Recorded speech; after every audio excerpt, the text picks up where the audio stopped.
Assalamu alaikum friends, welcome to lecture 4 of SBL. This is the first topic under your second section, that is section B, governance. My previous 3 lectures were on leadership, that was section A, and lecture 4, from lecture 4 onwards, the topic is governance. Okay, from your SBL syllabus, section is governance. So today we are going to go through all the concepts of corporate governance. What is corporate governance, definition, why we need corporate governance. We are going to cover that. So let's start. As your SBL syllabus is divided into 8 sections, we are now in section B. So we have just completed leadership, section A, which consists of my first 3 lectures, and this is lecture 4, starting with governance. Okay, I think there are the upcoming 6 lectures. Starting with this lecture, the next 6 lectures will be on governance. Governance, I think, has 6 videos will be on governance. Okay, 6 to 7. So let's start. In this video, what are we going to focus on? Company ownership and control. How corporate governance is important, why it came. Number one reason is because now companies, owners, and the one who is controlling the company is not the same person. There's a separation of ownership and control. That's the number one reason. Then we are going to study what is corporate governance, why we need corporate governance, advantages of it, or you can say the business case. What is the purpose and the objective, the primary and the secondary purpose and objective of corporate governance? We are going to cover that. Key concepts of corporate governance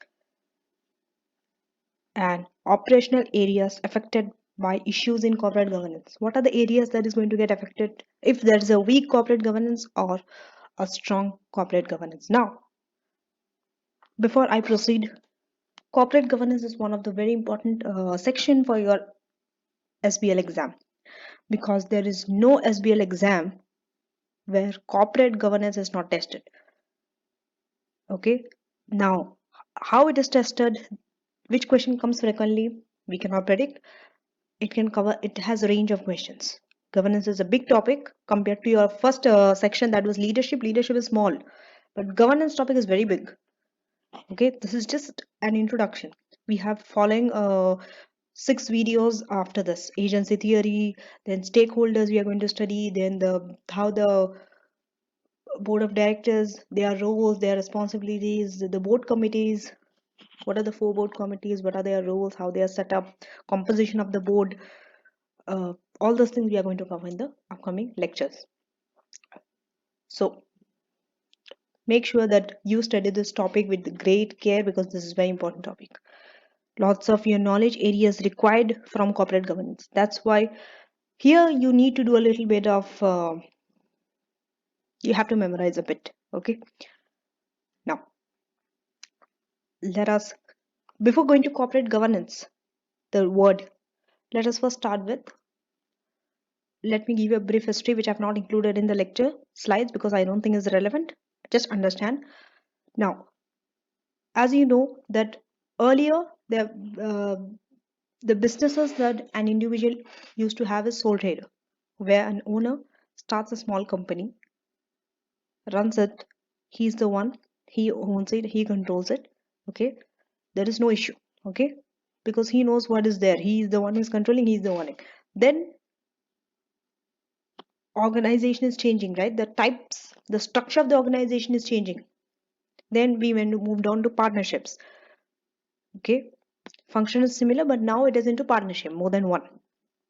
Then we moved on to companies. Slowly the structure was moving towards companies. So now you see almost any organization is compromises of companies, whether private or whether public. Company means where shareholder invest their money. Okay, it could be one or many shareholders. They invest their money. They are the one who owns it. They have ownership in a company, but they are not the one who's controlling it. Who is controlling it? So let's see. The shareholders are the one who owns. Okay, ownership is with the shareholder, and they have certain objectives. Obviously, if shareholder is owning shares in a company, means he have some objectives, right, for the company. Whereas on the other hand, because from time to time, once a company, earlier it was okay, one person is running the company, sole trader, then move to partnership. But company, the problem with the company is very big. Company is not just one or two employees. To have a company, you need big number of employees. It's very difficult for shareholders to have a control also. It's not easy. It's not easy. Then what do? Delegate the control to someone else. Make someone else do your job for you. Is the director, the CEO, the director is the one who controls the organization, who has the decision making authority. So shareholders delegate their control to directors. Now director is the one who knows what is in the organization. He controls, but he also has certain objectives. Directors, okay, the problem lies, okay, is because these two objectives are not equal. They're not equal. It should be, but it's not the case. Shareholders have their objectives, directors have their objectives. It's not matching, it's not equal. That's the reason why corporate governance is so important. Okay, you don't need this graph, you don't need to memorize this. This is just for the understanding, the backbone of it, the background I'm giving you before coming to corporate governance. I don't want you to just start with the corporate governance, go through the definition, go through the concept. No, I don't want that. I first want you to understand how we came to that, why it is so important. Why only companies? Because remember, companies are the one where wealth is there, right? Public is going to get affected. If a company gets affected, it's not just the shareholder, the director is going to get, their money is wasted or they are going to get affected. It's the whole society who has to suffer. There are so many cases like that in the past. The government has to suffer, the employees has to suffer, the public has to suffer, customer has to suffer, everyone has to suffer. That's why in order to protect them, corporate governance is introduced. In order to protect, there are well-known examples like Maxwell, Enron. You can just Google and check what happened. These are the massive big scandals, you can say corporate scandals, big level scandals. In order to protect, corporate governance is there. So the definition of corporate governance is, it is the system by which companies are directed and controlled. You just cannot run the way you want, because now the shareholders is giving the control to someone else. There should be some system, no, how they have to be run or how you have to make them run. You just cannot give everything to the directors and okay, leave it up to the directors to decide for themselves. No, because objectives are not matching. If the objectives were same, we don't need this concept of corporate governance.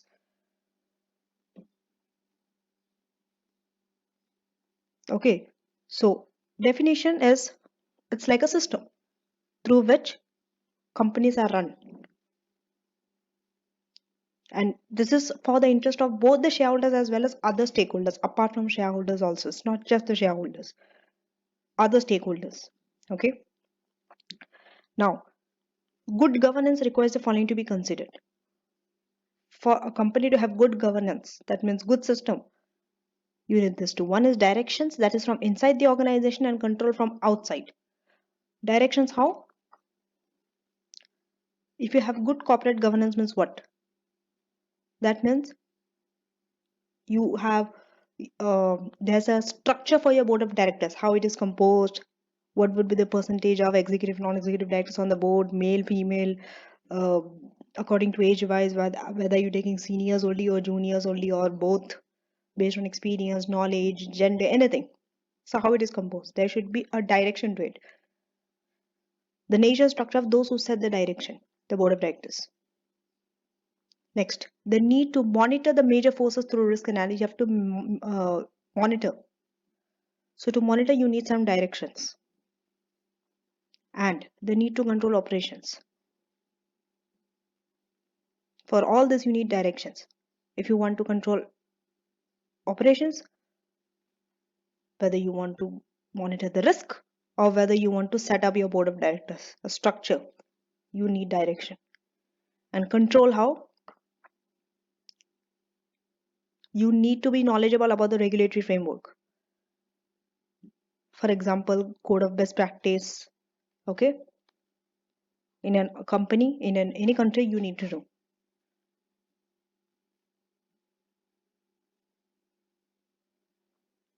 The wider view of corporate position in the world through social responsibility and ethical decisions.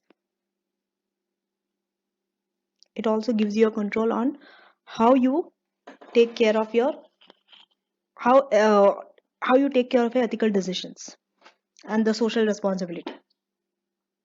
It controls your behavior, that it will help you from being unethical, in short. If you want to be unethical also, you cannot be unethical because of you have good corporate governance. Good corporate governance means you'll be ethical. It controls your behavior, your actions. You are taking care of the society, social responsibility. Okay, this is just for understanding. You don't need to understand, you don't need to memorize this. This is not going to come in the exam. This is just for your understanding.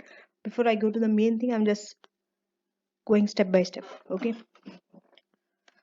now let us come to the business case. Why advantages of governance? Why it's good to have governance? Why an organization cannot run without governance? Let's see. These are some 4 advantages. Number 1, yes, so this 4 things you can memorize, or you can understand it and keep it somewhere because you need this in your exam. Number 1, having good corporate governance means you are having a strong system that guides you, that directs you, and also controls your behavior. So what could be the advantage?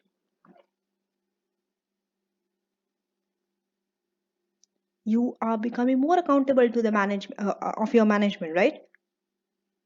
That means you will be more sustainable now. Whatever the actions that managers do, you will be accountable to whom? To the shareholders or the stakeholders. So it strengthens your accountability. It increases your accountability. Number 1 advantage of having good corporate governance. Otherwise, you will not be accountable to anyone. You will do just, the managers will do just, the directors or managers will do just as they want. They will not be questioned. They don't have to answer anyone. Okay. But having good corporate governance means now they have to answer the shareholder for their actions. So accountability is increased. Second advantage. Institutional investors believe that better financial performance is achieved through better management. That means they believe better, and see, having better governance means better management, right? If you're having better management means automatically your financial performance will improve. Okay. And if a company is seen that they are paying attention to the governance, what does it imply to the outside? That company is more attractive to such investors. Investors who are potential investors, they find the company very attractive. Why? Because they having good corporate governance means what? You're following governance means what? You will take care of all the stakeholders. Any company or any investors will want to invest in that company who is having good corporate governance. Third, this will also help your share price to increase. Okay, because you're not just benefiting the shareholder, you're benefiting all the stakeholders.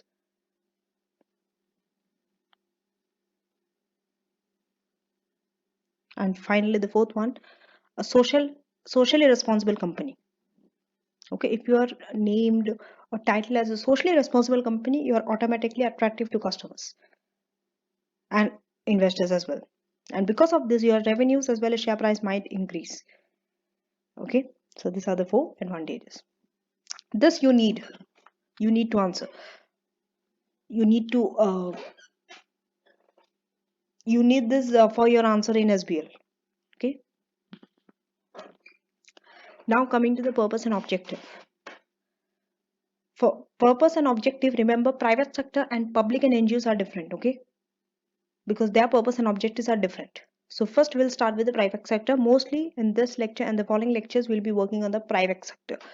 Public sector governance will be my last lecture under governance. That will be a long time. It will be after a long time because in between I have many lectures before public sector governance. So public sector, briefly I will just give you. Okay, not in detail. That itself is a big lecture. Public sector governance. So starting with the private sector. But in your SBL exam, remember, any sector can come, so you have to be prepared for everything. Okay, both the sector, public as well as private. Okay, so primary purpose. Remember, we have some secondary purpose also. It's a big list, but primary is only one. Main purpose of corporate governance is what? To monitor the parties within a company which control the resources owned by investors. That means I have told you in the first lecture I mean, the first slide that I introduced you. Separation of ownership and control. That's the reason. So you have to, the shareholder has to monitor the director. So having corporate governance, the main purpose to have corporate governance is to monitor. That's it. You need to monitor. Second, the objective, the primary objective. What is the primary objective of having sound corporate governance? If you have a good corporate governance, means automatically your performance will increase, will improve, and also you'll be accountable. Your performance will improve and you'll be accountable. Directors will be accountable to shareholders. So this will create long-term shareholder value. That's the objective. That's why we need corporate governance. Now, for the public and not-for-profit sector, purpose and objectives are different. Okay, it's very complex. It's not as easy as private sector. Okay, here, how do you appraise an organization according to the value for money that they generate? Okay, or you can say the 3 E's: economic, effectiveness, and efficiency. Economy means you a measure of inputs to achieve a certain level of service or level of certain service or level of service. That means you are keeping minimum cost. You're driving down your cost without compromising on quality. Okay, cost of what? Inputs. That is known as economy. Effectiveness means how effective the measure of output. You see the output. What is the result? How effective is your result? How effective is the service that you are giving? Is it valuable? It is beneficial for the public. And efficiency means the 3 E's, okay? Economy, efficiency, and effectiveness. If it is economy, effectiveness, and efficiency, it is known as that it has a good value for money. If it's not matching any of this, it's not reaching any of this, it's uneconomical, not effective, and not efficient, then it is said that it's not having a good value for money. That public sector, okay? So you have to see efficiency. How efficient they are. Can they produce more output with less input? That is a measure of efficiency. This is also, you need, keep it. In detail, we are going to cover when later I will cover public sector governance, which will not be in this video.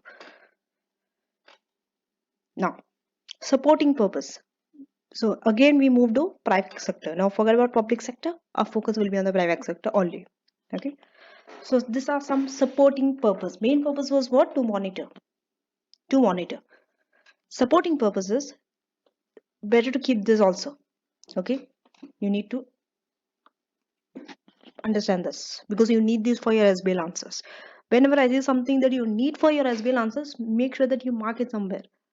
Make a note of it. If you're writing notes, taking a screenshot, make sure that you keep it somewhere. Okay, because these are very important.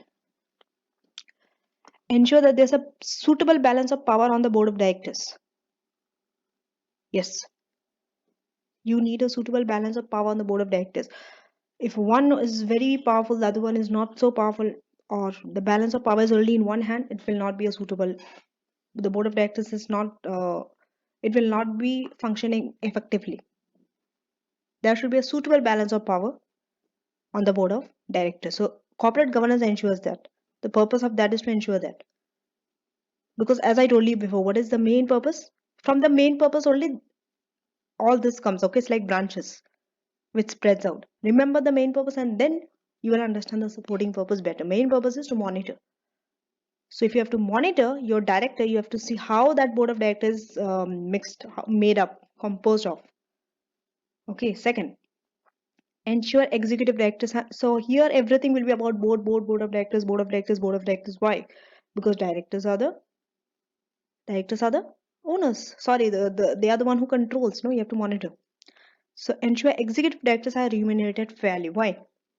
Most of the time, if you see any scandal, it is why? Because executive directors are taking huge bonuses. They pay themselves. Their remuneration is way above, which leads to what? Collapse of the company at one point. Initially, they will not be catched, but later on, yes. This is one of the major things. So having a good corporate governance will not let you do that. You will have a control over your director through remuneration.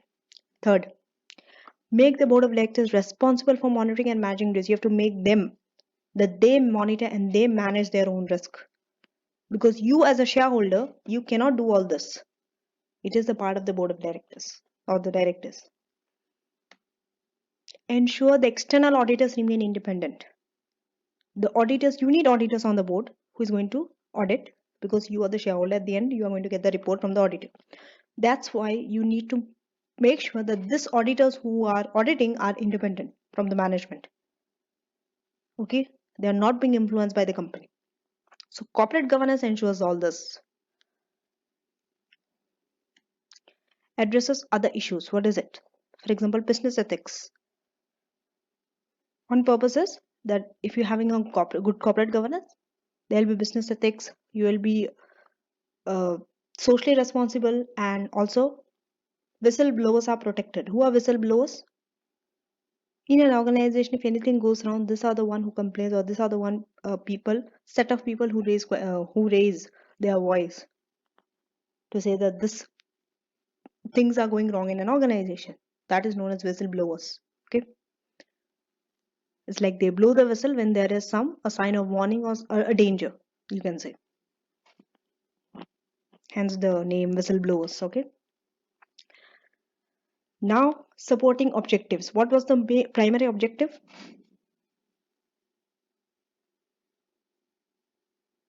That they are accountable to the shareholder, right? Directors accountable to the shareholder.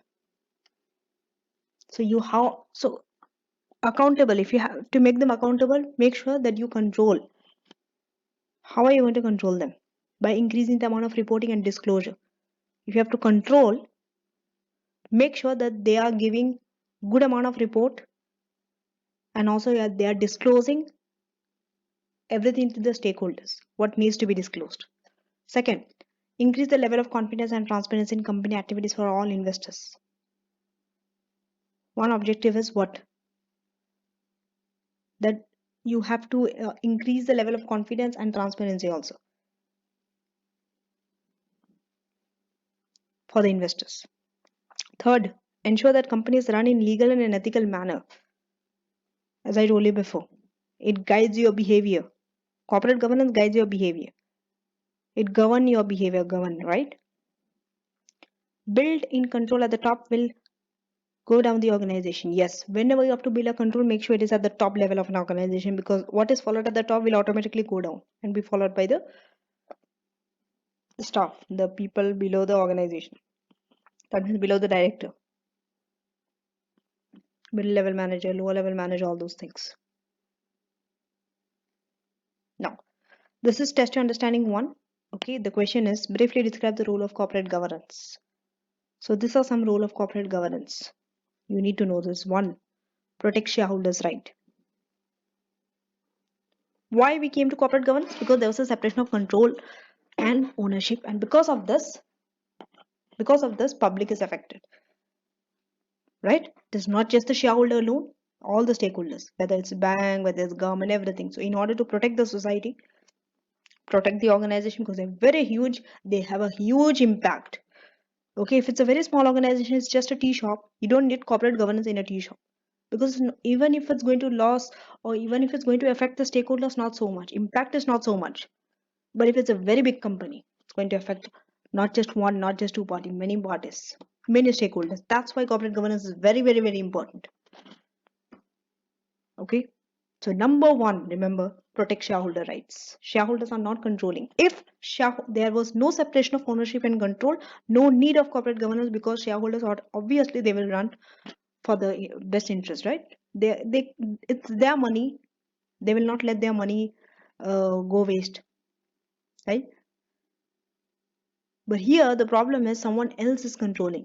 So when someone else is controlling, how do you make sure that your wealth is protected if you are giving the control to someone else to take care of your wealth? That's where corporate governance comes into the picture. That term is known as corporate governance. You're governing them. Corporate, because it's for the organization. That's why the word corporate comes, because it's for the organization we are talking about, companies. And governance means you govern, right? You regulate the behavior and everything. There's a system. That's what governance. So corporate governance. So number one, protect shareholders' right. Okay. Second, enhance disclosure and transparency. You being a shareholder, okay. Whenever I say you, always imagine you as a shareholder and you're hiring someone for the manager, okay, or a director. Make sure you enhance disclosure and transparency. Why? Because you being a shareholder, you are not being very well informed. You don't know all the information. That's why you have to make sure that this board of director, they disclose everything to you and is very transparent. Third, facilitate effective functioning of the board. The board has to be functioned. That means there should be right proportion of executive with non-executive director. There should be no discrimination based on gender or race. You have to make sure. Okay, corporate governance makes sure about that. Then provide an efficient legal and regulatory enforcement framework. Yes, you are automatically going to follow all the rules and regulations. This is the role of the corporate governance. This form. Now, let us go to some key concepts. There are some 11 concepts that you need to go through. But before going through the 11 key concepts, what is it? The foundation to governance is the action of the individual. Remember, the main thing, how you are going to control an individual is how you are going to govern someone is through the action of the individual. These actions are guided by a person's moral stance. Remember, when someone do an action, right? How they do that? Based on what? Based on their moral stand. What is their ethic? How do they view it? Do they think this thing is ethical or unethical? If they think it's unethical, are they doing it? Or are they not doing it because it's unethical? Or what if someone considers killing as unethical, and what if the other person thinks killing is not, it's nothing is wrong about it, it's ethical. So it's based on your views about what is ethical, what is unethical, you do your action. Okay, your actions are guided by your moral stand. Remember that. So, characteristics which are important in the development of an appropriate moral stance include the following. How your morals are built. It is based on this 11 characteristics, or you can say 11 key concepts, very important for your corporate governance. Okay. Number one. So these are the 11 things which I'm going to give you a detailed description of each of these 11.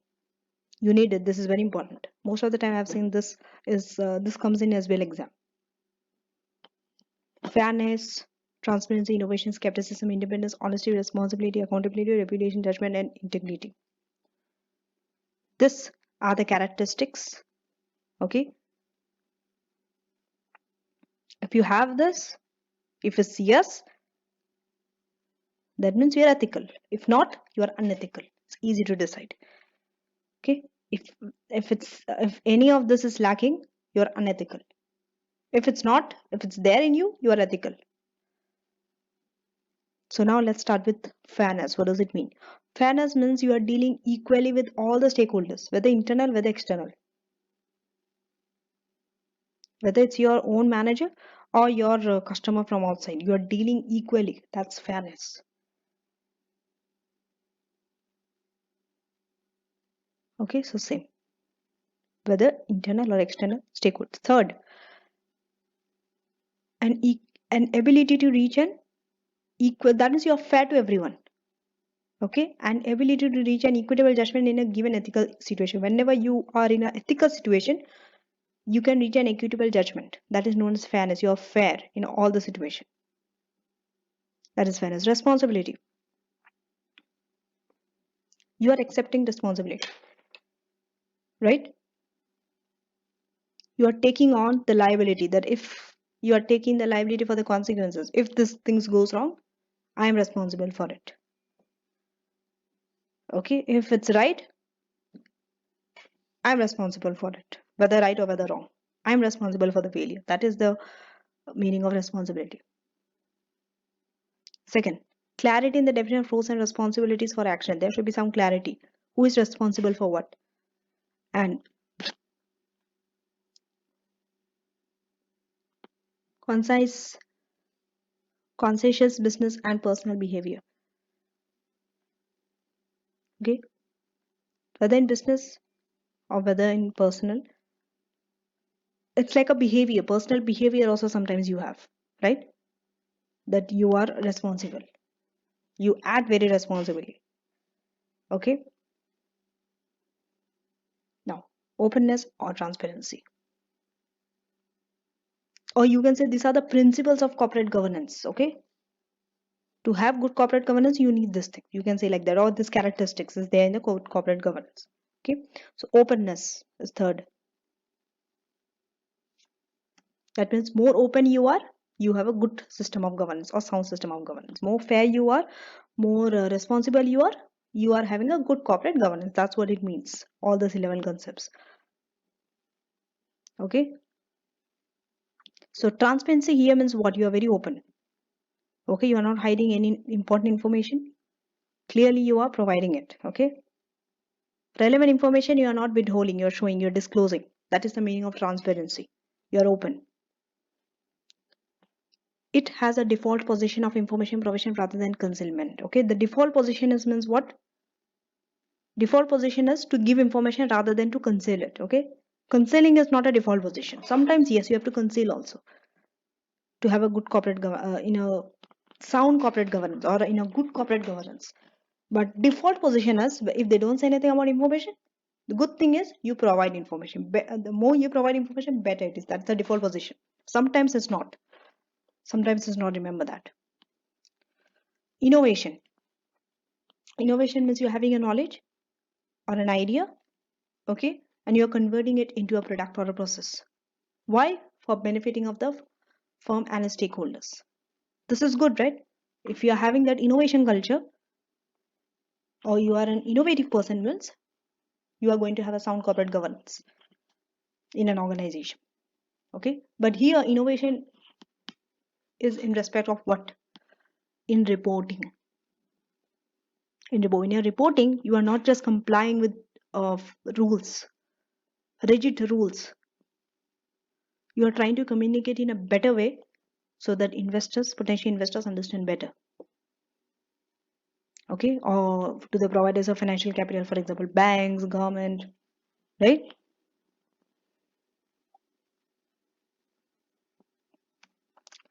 Now, much of the knowledge from which innovation stems is tacit and local.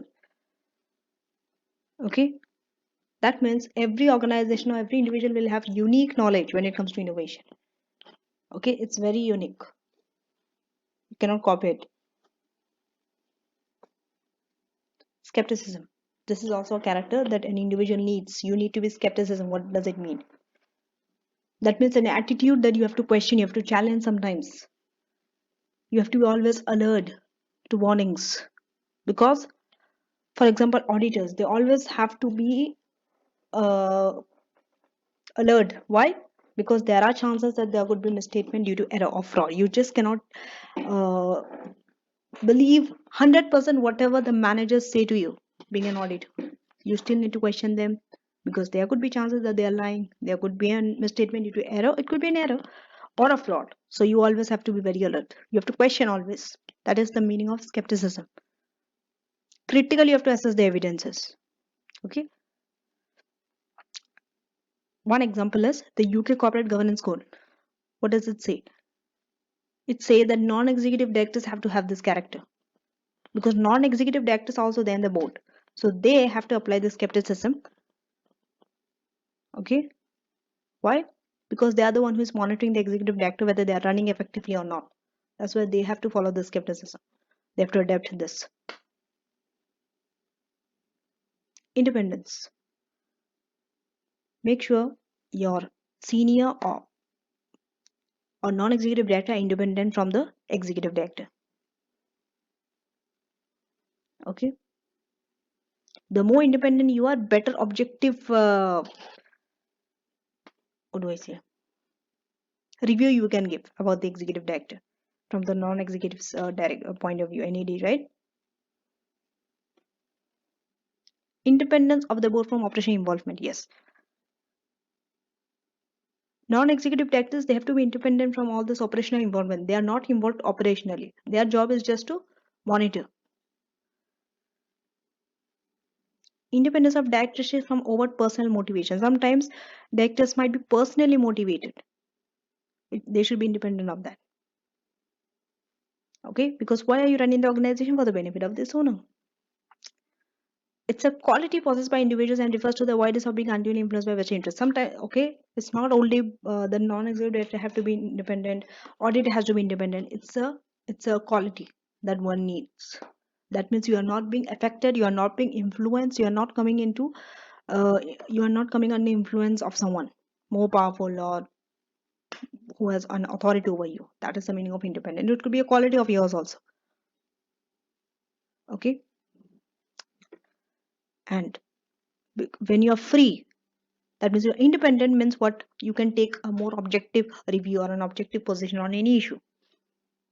But if you have some interest, some personal, what do I say? Self-interest is there, you cannot be an object. You cannot take objective decision. Okay. Honesty. Honesty means you're straightforward. Okay. You're not hiding anything. Honesty in what? Financial and positional reporting. Okay. Perception of honesty of the finance team from internal and external stakeholders. That means internal and stakeholders both consider you as honest. They perceive you as honest. And a foundation ethical stance in both principles and rule-based system. Whether it's principle, whether it's rule-based system. Honesty is important for both. And what is corporate governance? Corporate governance is not a rule-based system that you have 10 rules you have to follow. Corporate governance is, by the way, a principle-based system. It's based on some principles. And these are the 11 principles that we are covering here. Right? For corporate governance. That means it's general, it's broad, it's open-ended. You can interpret in any way. That's a disadvantage, of course, but then there are advantages also. Okay, reputation is another characteristic that one needs for sound corporate governance. Okay, you need to develop, and not only develop, you have to sustain that personal reputation through other moral virtues also. Maybe you are known as someone who never ever give bribes or accept bribe. Maybe you are known as someone that always do business with a clean you do clean set of business. You're not involved in any unethical activity. So through that also you can sustain that, right?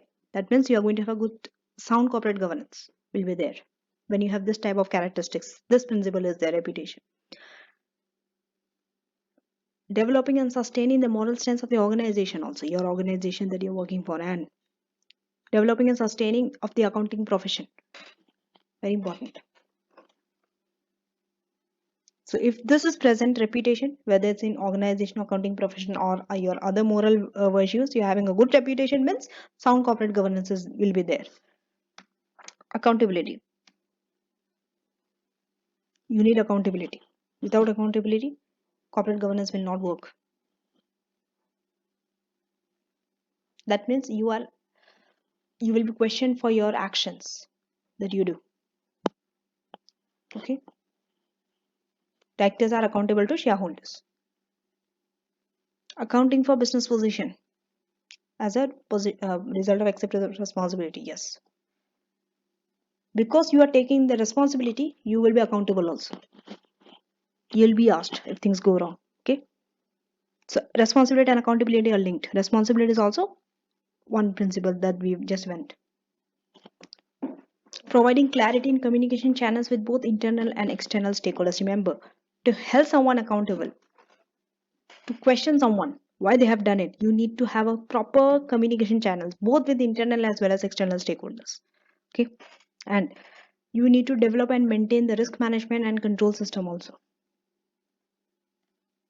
Now, let us go through some illustrations. So we have completed all the 11 key concepts, or you can say 11 principles of corporate governance. These are very important, very, very important. Okay, even if you don't know everything, just know the 11 concepts by the name and what it is. So that's easy for you to identify. Now we are going to go through 2 examples to understand all the key concepts better. The 11 concepts that we went through of corporate governance to understand better. So this is a case study about a Sibir Energy, is an energy company in Russia. Okay, so in 2008, Russian oil giant, it's an oil company, announced their plan to purchase a number of properties from the major shareholder. Okay, in this property there was a Moscow hotel also, which suspended their construction project. Okay, originally they were planning to have the world's tallest building, but they have suspended that construction project. Okay, second para, this move represented a major departure. Okay, that means you are acquiring what? Properties in Moscow hotel. Where is oil giant and this is a Moscow hotel? They're totally different, right? So if this move means you are departing from, you are going away from the energy company, okay, to Moscow hotel. Obviously, this should be questioned because it's totally a company which is totally unrelated to your company. Totally unrelated. Where is Moscow hotel and where is energy company? That's why legitimacy of the transactions was questioned. Which concept is this? Which principle is this? Legitimacy of transaction was questioned out of the 11. If I ask you,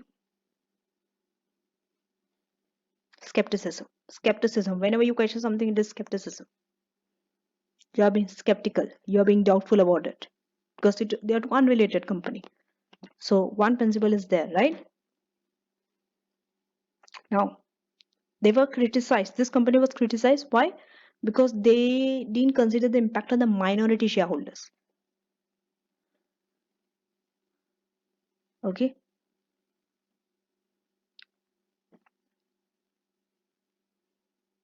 Now, so what did the CEO did of the energy company? They tried to defend that this transactions, the efforts to defend the transactions were in vain. That means they tried to defend that this transaction is important, this transaction is ethical, it's like this, it's legitimate, but it was in vain. Nothing happened. Why? And he was suspended when it emerged. Why he was suspended? That millionaire shareholder owed over 300 US million. Okay. They owed the energy company 300 billion US dollar. So because of this, reputation suffered. The company's reputation suffered. Reputation was also another general principle of or key concept or principle of corporate governance. So 2 is there. And because of this accusation, it's like a scandal, you can say, right? Stock exchange, the prices went almost fell to 80%. It was at peak in 2008, and in Feb 2009, it fell to almost 80%. Such a huge fall. So you can understand the importance of corporate governance, right? You need these principles. What are the principles? Skepticism, reputation, right? If this is not there, means corporate governance is weak. Most of the time, question in SBL is like, in a company, you have to identify the corporate governance, how strong it is. Most of the time, they will give you a company where it has a weak corporate governance. That means lack of these things. Maybe not, the board of directors are not set up in a structured. They might not have non-executive director. They will not have non-executive director on the board. Lack of it. They might have one group is too powerful over the other. Such things are normally there, right? You have to identify and correct. You have to give them recommendations at times what they need to do. Such type of questions are asked often in SBL regarding this topic, key concept. Second illustration, it is regarding BP, British Petroleum. He was resigned from his position, the CEO of it, the BP. Why?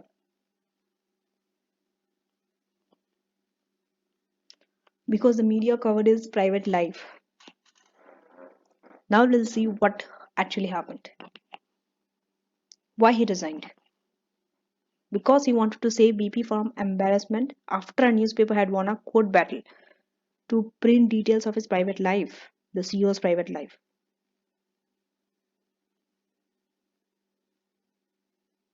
So he apologized. He made some statement in the court and he apologized for it later on regarding some 4-year relationship with Jeff, sorry, right? And that he described as being untruthful. He was not truthful. He lied, right?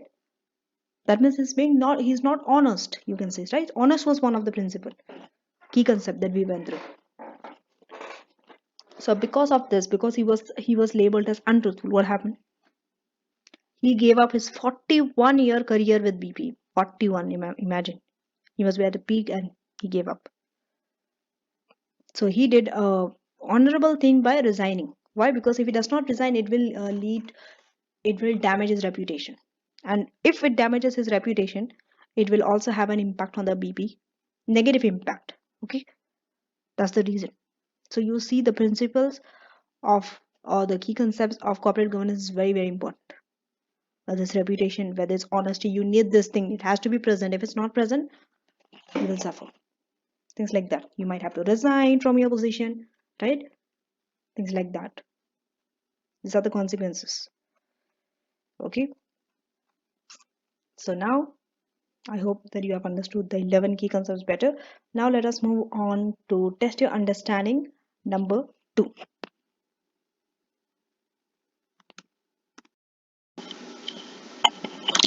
Test your understanding 2. Key concepts. So this is regarding the key concepts. Let us first read the requirement. Discuss whether the moral stance taken by Fred is appropriate or not. Okay. Remember, this test your understanding questions are not the way your exam questions will be like. Okay. It's much broad with lot of exhibits, lot of case studies.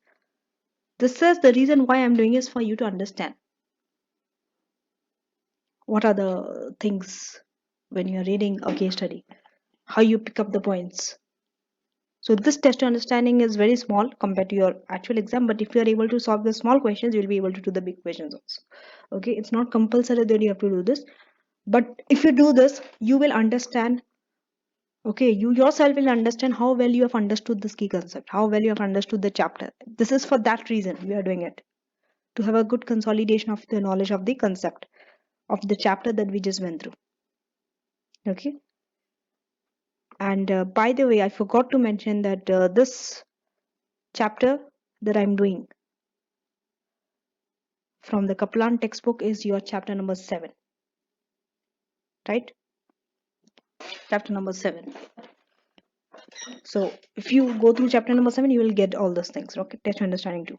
So let us read. Fred is a certified accountant. He runs his own accountancy practice from home where he prepares a personal taxation and small business accounts for about 75 clients. Fred believes that he provides a good service and his clients generally seem happy with the work Fred provides. At work, Fred tends to give priority to his business friend that he plays golf with. Right? Business friend he plays golf with is giving a priority. Charges made to these clients tend to be lower than other clients. You see, whenever you see something which is not going right according to you, just highlight it when it comes to corporate governance. Okay, these are the weaknesses. Although Fred tends to guess how much each client should be charged, as this is quicker than keeping detailed time records. You see, they are guessing. They're not keeping any detailed time record because he feels that that is quicker than keeping detailed time records. Fred is not careful. He's also careful not to ask too many questions, so he's not asking too many questions. Whereas being skeptical means you have to ask too many questions, but he's not asking. About client affairs when preparing personal and company taxation returns, you have to. His clients are grateful that Fred does not pry too far into their affairs. Although the taxation authorities have found some irregularities in some tax returns, it was found by the taxation authority. That means something is going not correct. Fortunately, the client concerned has always accepted responsibility for the errors. What did they do? The client, they accepted the responsibility for the errors that they have made. And Fred has kindly provided his service free of charge for the next year to assist the client with any financial penalties. So let's see what are the moral stance. If you see here, you will understand that there are four, because there is one, two, three, four bullet points. So there are four things. Overall, it can be argued that Fred is providing a professional service in accordance with the expectations of his client. Overall, we'll go in detail. Okay, that means he's giving a professional service, but it is according to his expectations of his clients. But now, however, the moral stance taken by Fred can be queried as follows. These are the moral stand. That means he's being unethical or he's being ethical in certain situations. Okay. Number one, what is it? You can answer in any order, by the way, out of the four. It should not be in this order only. Okay, could be any order. Maybe the answer given to you second would be your first point, anything like that. Okay, but we'll just go by this order. One is guessing of the amount. Remember, you have to guess the amount for the client, because they feel that rather than preparing a detail, this is much easier and time, it will save time. So this is one, right? What does it show? Remember, this is about key concept. So if a certain situation occurs, you have to see what is lacking in it, which key concept is lacking. So guessing amount means what? It's a lack of openness and transparency, or you can say transparency. Lack of transparency, right? You're not being transparent, you're just guessing in invoicing, and has the effect of being unfair. You are not being transparent, that means you are not being fair, you're unfair. Okay, friends may be charged less. Why you are unfair? Because you are charging friends less, whereas your business client, you are preferring them over them. So you are unfair, you are not being fair to everyone. So friends are charged less than other clients for the same amount of work. Okay, if the other clients were aware of the situation, they would no doubt request similar treatment. That means you are unfair. So two things are here, I will highlight it for you. One is lack of transparency, the other one is unfair. Two key concepts. Next, you lack of questioning, you're not questioning the client. This is appreciable also. So which key concept is being affected? Lack of which one? Lack of probity or lack of honesty also. On the part of Fred. From the part of Fred, it's you're not being honest, right? Why? Because without full disclosure of information. Why you are not being honest? Because you are preparing information without full disclosure of information. You are not receiving and you are giving. So without full disclosure of information, Fred cannot prepare accurate taxation return. Not possible. So you are not being honest. That means whatever the taxation returns you are making, you are not honest, because you are not receiving accurate results.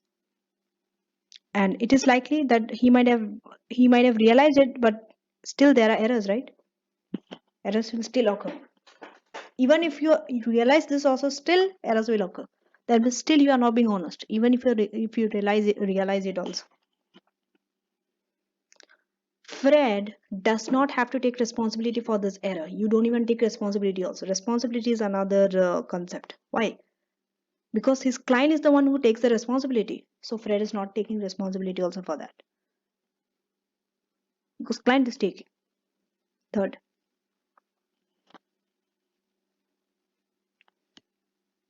while he appears to be acting with integrity in the eyes of his client, okay, from the point of his client, he's acting with integrity, right? But is it actually? Do you think?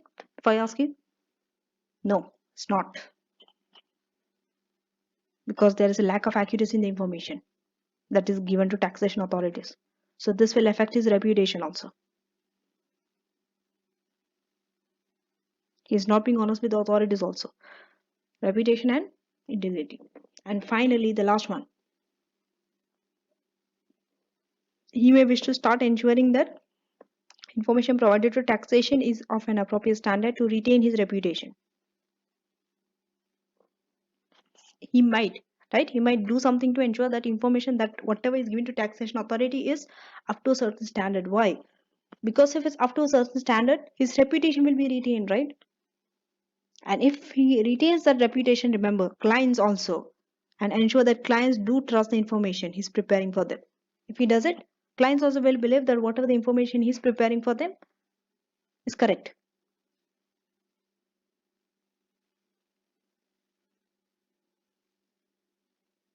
Okay.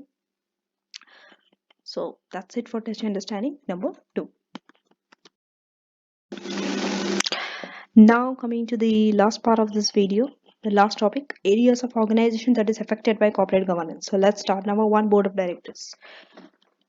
Okay, whether bad or whether good, that is another thing, but having corporate governance will affect this areas, and this is very important. Okay, this is like a summary for you. Number 1, board of directors. We are going to study all this in detail in later videos. Board of directors.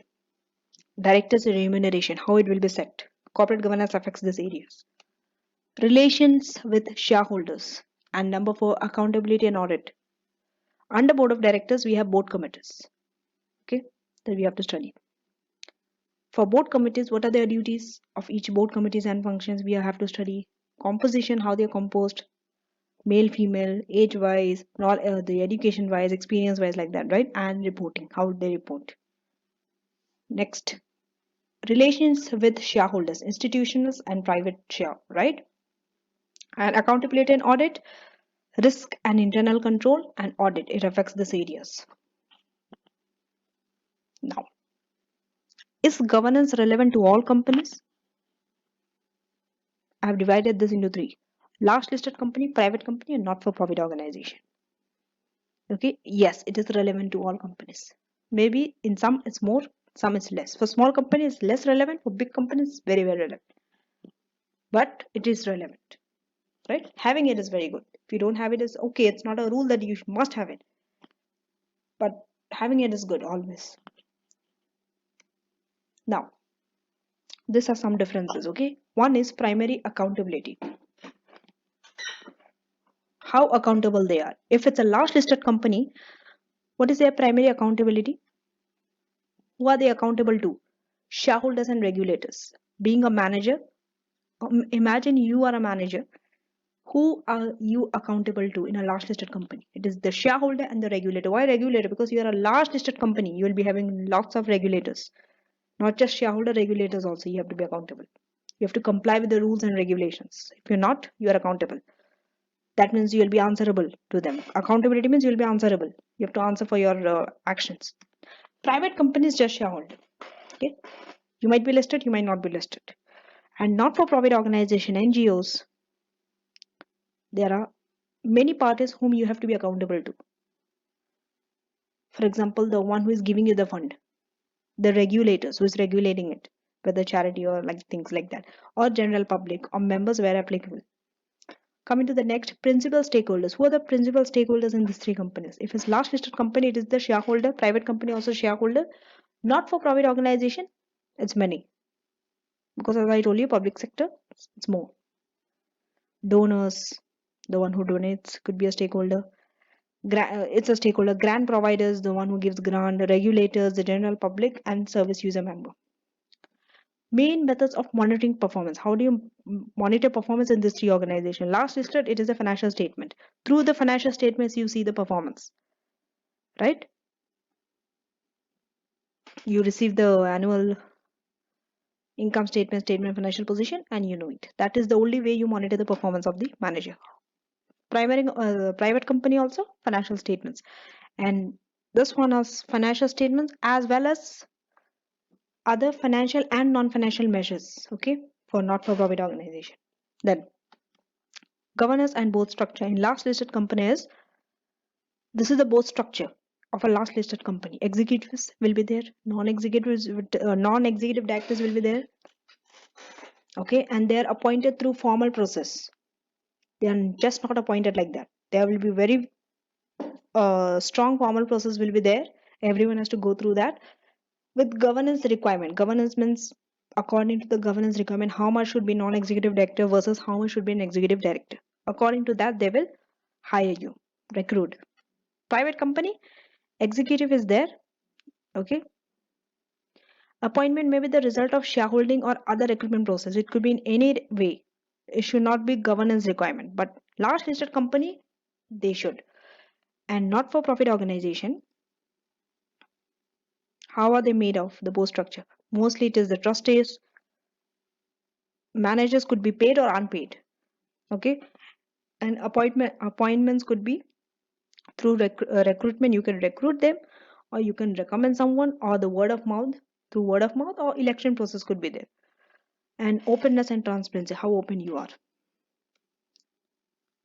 in line with corporate governance requirement. If it's private, limited disclosure requirements, not required to disclose so much. And not for profit, again, limited requirements is there, not so much. You don't have to be very open, but large demand due to methods of funding. But demand is there, that not for profit organization they disclose more. Why? Because the way it is financed is through various people, right? Various donors, they donate to charities, so it's good. Now, see, corporate governance is important to all organizations that you have just saw, but for large public companies, importance is very great. As I told you in the beginning of the lecture, big companies, corporate governance is very, very important because it impacts not only shareholder, many people. And here, the separation of ownership from management is huge. That gap is very big. But for private companies, maybe one or two shareholders might run the organization also. So the separation is not so big.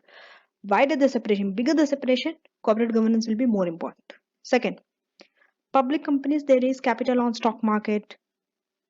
Okay, so because of that, what happens? Institution investors, who are they? They are very shareholders who are very, very wealthy. Okay, they invest in many, many companies. So institution investors, they have vast portfolio of shares in many companies, not just one company. So because they have in many companies, what do they want? They need to be sure that their money is safe wherever they're investing it. They need to know, right? So because of that, again, for public companies, corporate governance is very important. Third, if there is any doubt about the integrity of the individuals in a charge of public company, again, we are talking about public company. Because public company is not very open, right? Disclosure is limited. We don't know how the integrity of it. They are voluntary organizations. Okay, if there is any doubt about it, what happens? Sorry, we are talking not talking about the public sector. This is public company. Okay, if there is any doubt like that, value of the company shares will be affected. Remember, and also company will have difficult raising new capital. Because of this, it shows it's very important, relevant. Public company governance is very relevant, because if it's not, if you're not being ethical, or you're not acting with integrity, what happens? Value of your company shares get affected. You will find difficulty in raising finance. Public company I'm talking about. Other companies is okay, you still can raise. And the fourth one is the scope of corporate governance for both private and not-for-profit organizations will be reduced when compared with listed. For listed companies, more important compared to private and not-for-profit. Why?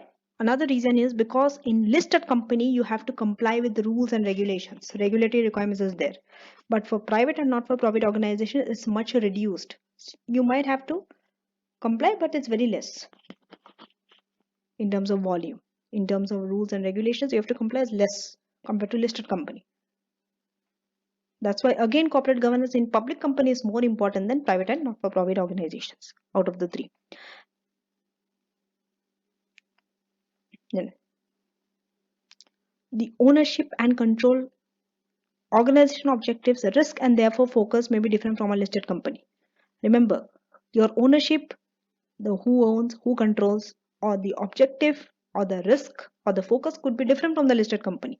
But many of the governance principles will be still applicable to other entities. Remember, even if there's these differences on the objective, on the purpose, still governance principle is applicable to any entity, Governance principle means, what are the governance principle? The 11 key concepts that we went through. You have to be fair, whether it's public, private sector. You have to act with integrity, private, public sector. That remains same. Principle of the governance remains same. That is not changed. Okay. Now, the public and the not-for-profit sector, they have voluntary best practice guidelines. Okay. They have voluntary best practice, even though there are some differences in organization and as well as objective, but they cover the same topics. Composition of the governing bodies, that means how governing bodies are composed, how accountable they are, what the risk management, or how transparent they are. So this shows that is also relevant for public as well as not for profit sector also, governance. Okay. And in a not for profit organization, a key governance focus will be what? Why governance will be important in not for profit? Because it will demonstrate how the money is being spent, whether the money is being spent in an appropriate manner or not. For that, it's important. Governance is important in not for profit organization. So that's it for corporate governance, introduction to corporate governance. Before we go to agency theory, the next lecture will be on agency theory. Very important again. So let us summarize that whatever we have discussed in this video. We started with separation of ownership and control, right? So because of this, there are some issues. What are the issues? Shareholders are the owners, but control is passed to directors. And large companies is even difficult because many shareholders are there, not just one. And interests are not same. It conflicts the directors and the shareholders. Therefore, directors will not act in the best interest of the shareholder. I mean, come on, think logically. All of us, we have our own needs. Okay, we will always be taking care of our own needs before anyone else, right? Even if we are working for someone else, even if we are getting the salary from the shareholder, we still there will be our interest, right? So they do not the interest is different, objective is not aligned. Because of that, what could be the impact on the organization? We'll see. The impact is on the duties of the directors and the functions of the board. This is there, right? We'll be covering this in the upcoming lectures.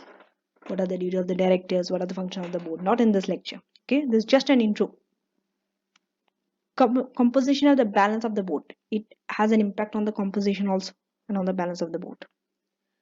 It has an impact on the reliability of the financial reporting. How reliable your financial reporting is, and external auditing.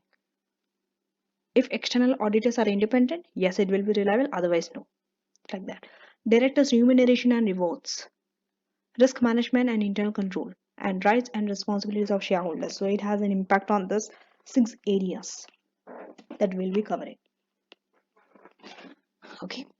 Now comes, because this has impact on these areas, we are studying corporate governance. What is the definition? System by which organizations are directed and controlled.